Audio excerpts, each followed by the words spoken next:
ভিডিওটিতে ক্লিক করার জন্য আপনাদেরকে জানাই অসংখ্য ধন্যবাদ। আপনারা দেখছেন আপনাদের প্রিয় YouTube channel West Bengal DA salary. West বেঙ্গলের ডিএর আপডেট এবং বেতন বৃদ্ধির আপডেট প্রত্যেক দিনের জন্য পাবেন, তাই অবশ্যই চ্যানেলের সাথে থাকুন। চ্যানেলটিকে সাবস্ক্রাইব করে পাশে থাকা বেল আইকনটিতে প্রেস করে রাখুন পরবর্তী নতুন আপডেট পাওয়ার জন্য।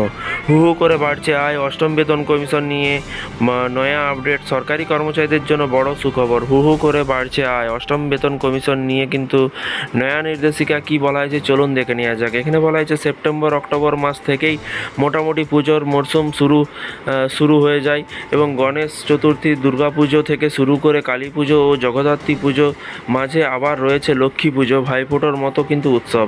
এই আবহে কিন্তু এবার বড়সড় সুখবর পেতে পারেন কেন্দ্রীয় সরকারি কর্মচারীরা।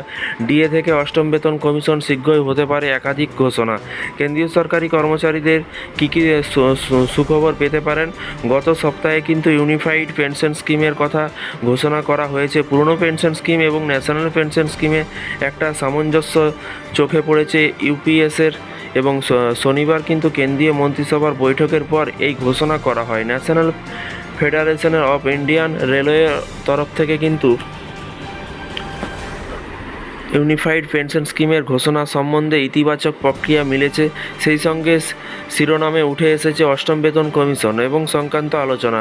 নয়া বেতন কমিশন নিয়ে কিন্তু বড় আপডেট। 2014 সালে সপ্তম বেতন কমিশন গঠিত হয়েছিল। 2016 সালে 1 জানুয়ারির এর সুপারিশগুলি কিন্তু বাস্তবায়িত করা হয়, যদিও সেই সময় 26,000 টাকার বদলে কিন্তু মাসিক ন্যূনতম বেতন 18,000 টাকা স্থির করা হয়।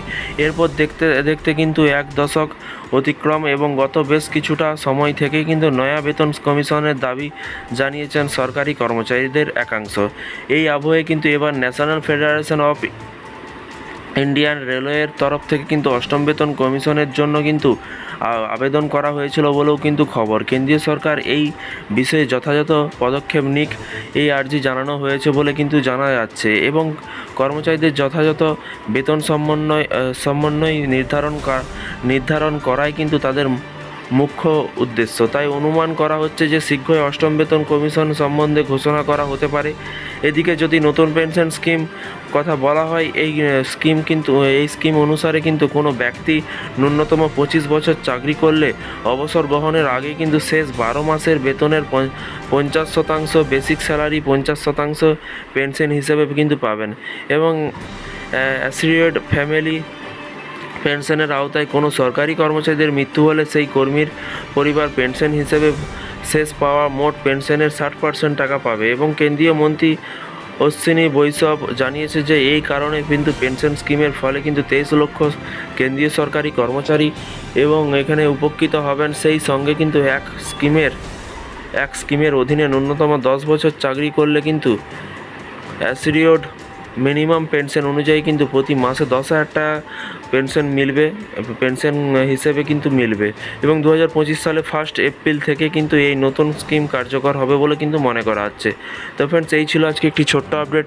এই ধরনের প্রতিদিন সরকারি কর্মচারীদের আপডেট পেতে চ্যানেলটিকে সাবস্ক্রাইব করে পাশে থাকা বেল আইকনটিতে প্রেস করে রাখতে ভুলবেন না। থ্যাংক ইউ ভিডিওটি এতক্ষণ দেখার জন্য।